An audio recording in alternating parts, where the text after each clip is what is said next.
Okay, so we've come to Cheddar Gorge. We're going to take a little walk. Well, it's more of a scramble up this path up here. And then we're going to go right along the western cliff face, all the way down to the village of Cheddar. And then we're going to walk back up the road. Should take about an hour and 15 minutes or something like that. Let's go.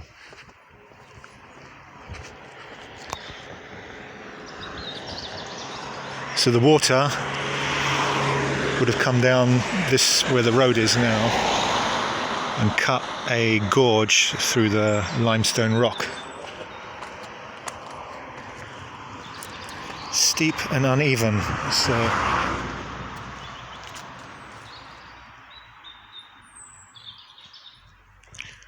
Gorge walk.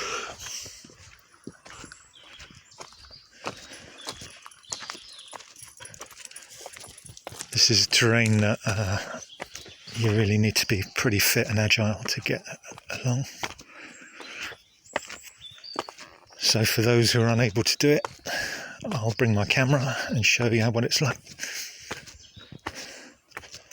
Because once you're up there, it's a lovely view. Isn't it, dear? It is. It is lovely. Yeah, very much so, yes. Yeah. So we're going to go and see that.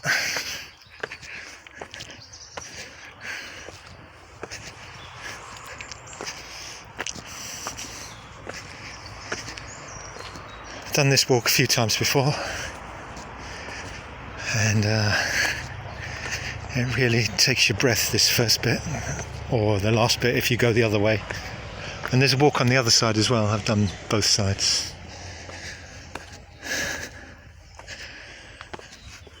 But this one's a good one.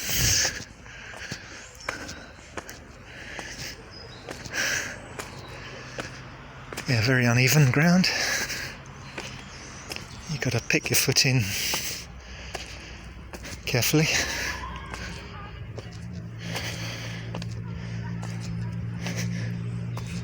So if you twist your ankle here, I'll break it. Then people are not usually willing to carry you down, but the emergency services would, I suppose. Or they'd have to get a helicopter. But there's nowhere to land just yet.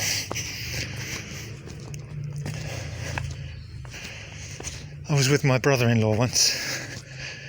We went to see the eclipse down in Cornwall. I think that was 1999.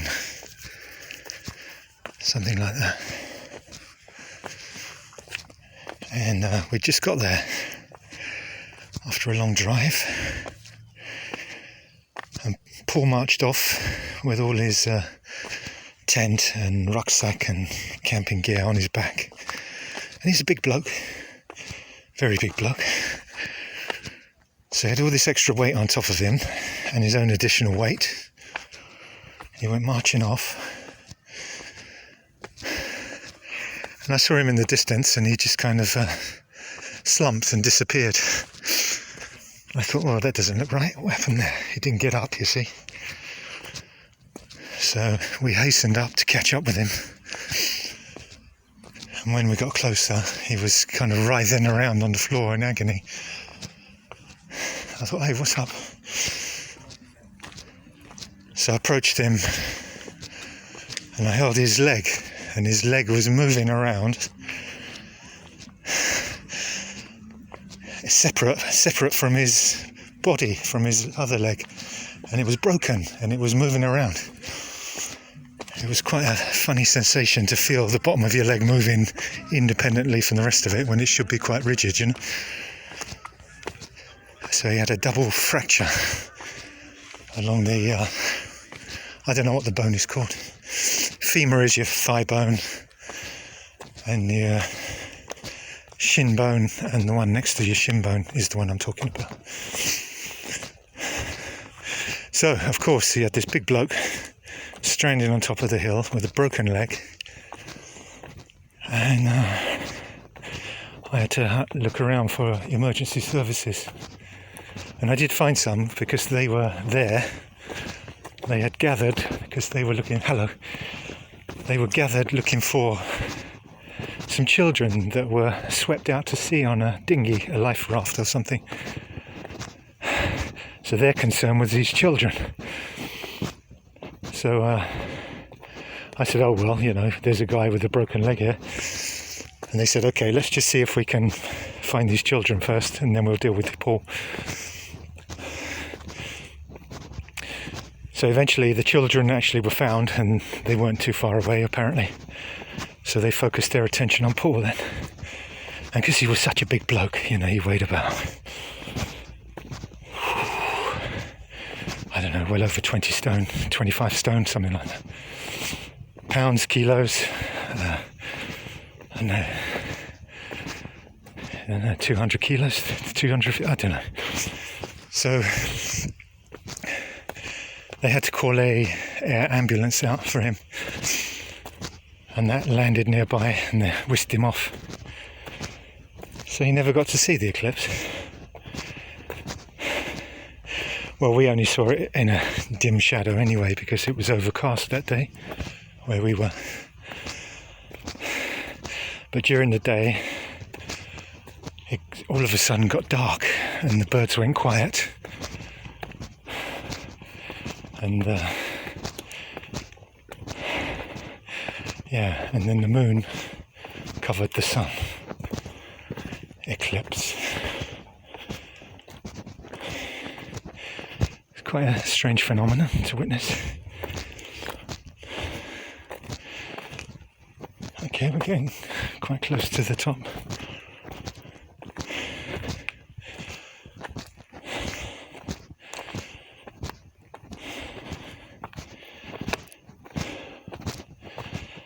I like to wear my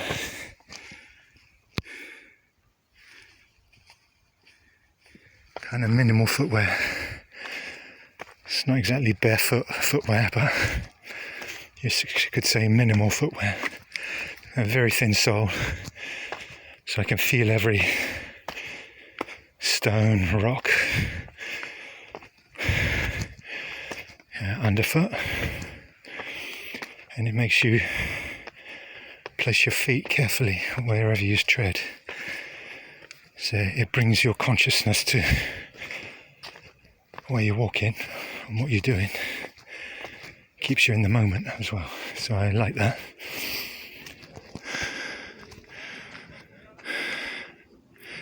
We're getting higher. Not quite at the top yet.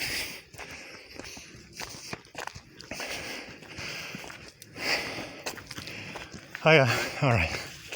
So I did used to wear big thick hiking boots with a big thick sole. And I found myself detached from the ground, and I actually stumbled and fell more with those boots on than I do with this type of boot on. And I don't like those anymore, to be so separated from the earth. So I sold off all my other hiking boots.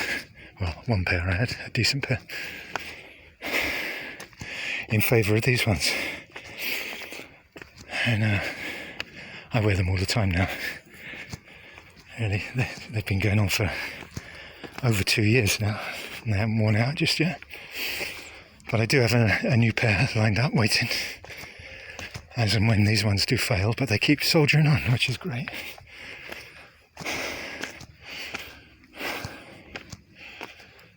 Okay, not too far now.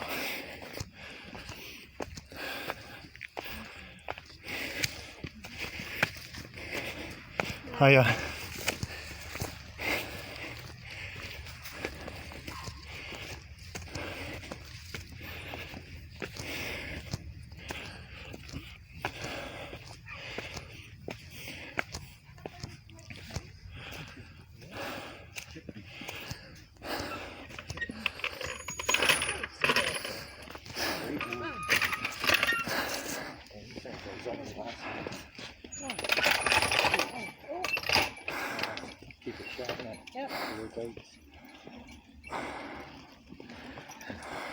Okay, thank you. That's all right.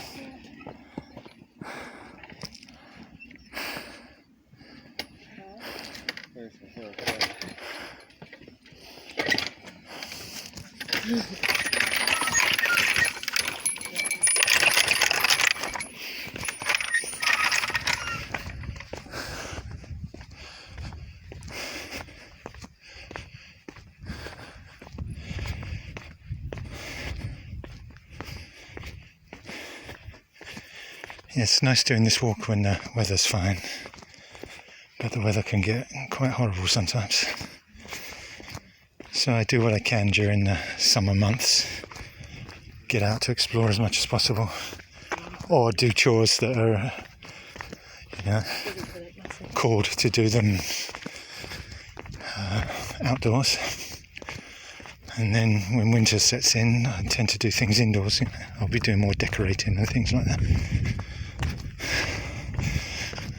But at the moment,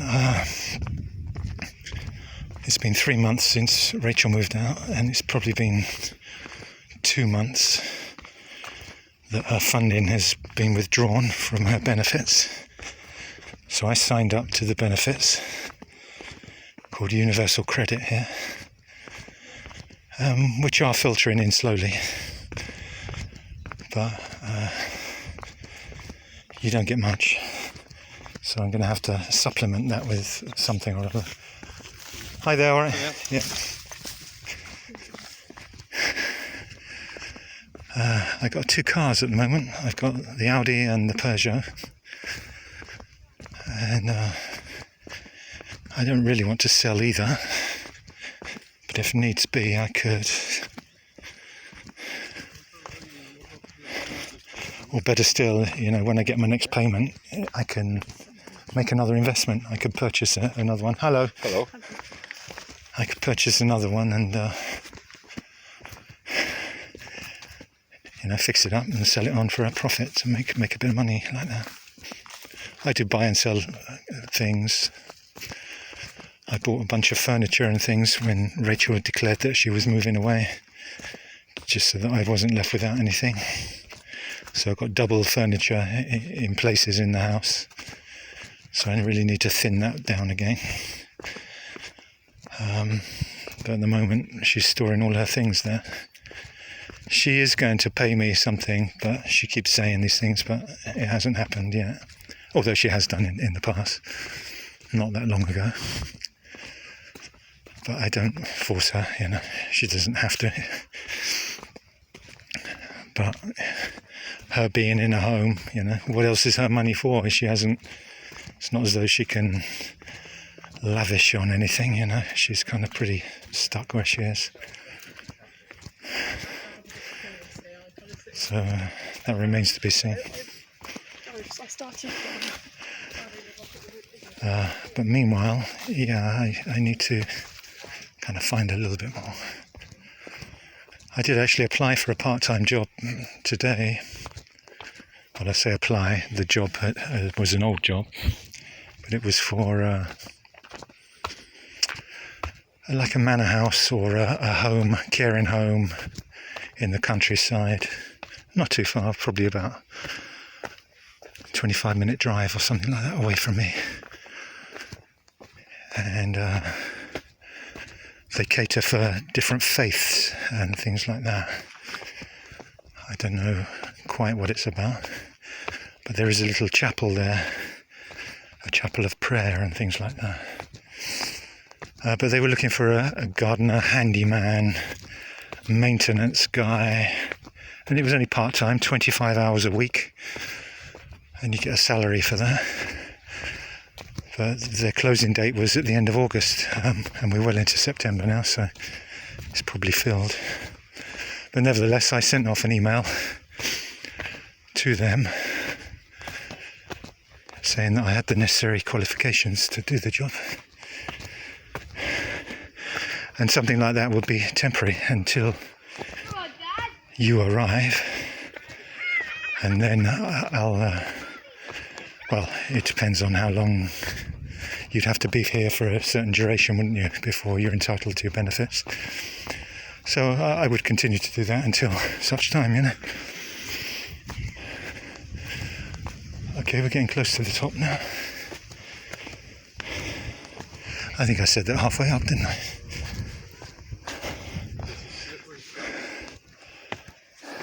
Be careful.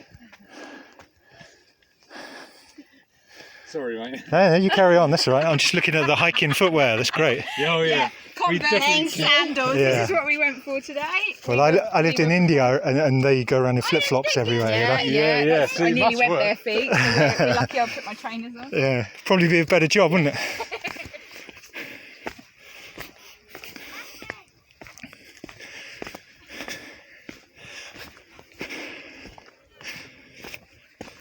Wow, look at that.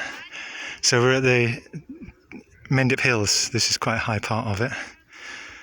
Cheddar Gorge. I'll point out some places to you as we get over there.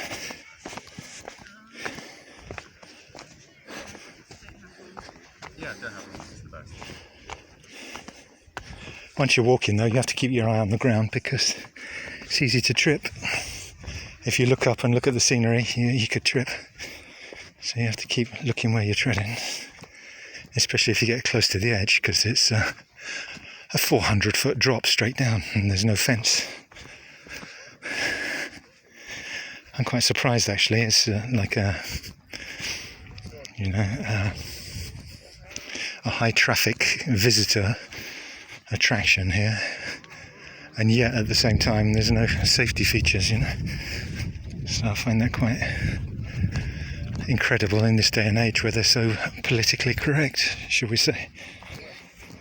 Normally they would plump a load of fences on the edge here and say, do not get close to the edge, but they haven't, and you can get close to the edge. So I find that quite surprising. I could wander out on these rocks here, but they don't look very stable, do they? And it's not such a sheer drop, but it is in a minute, you'll see.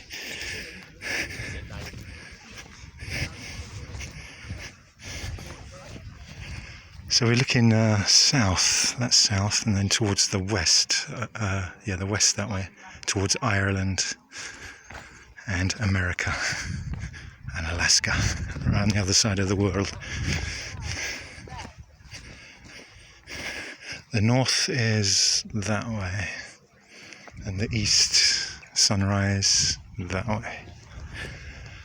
Glastonbury is over that way, towards the east.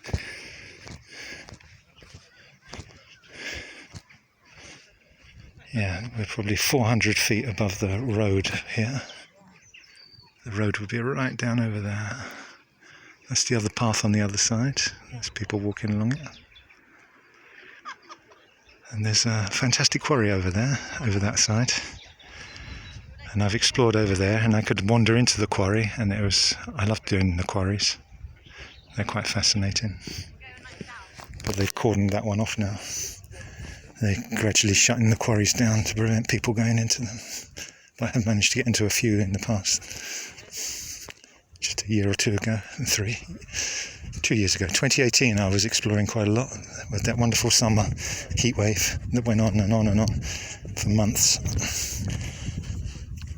I got out quite a bit then.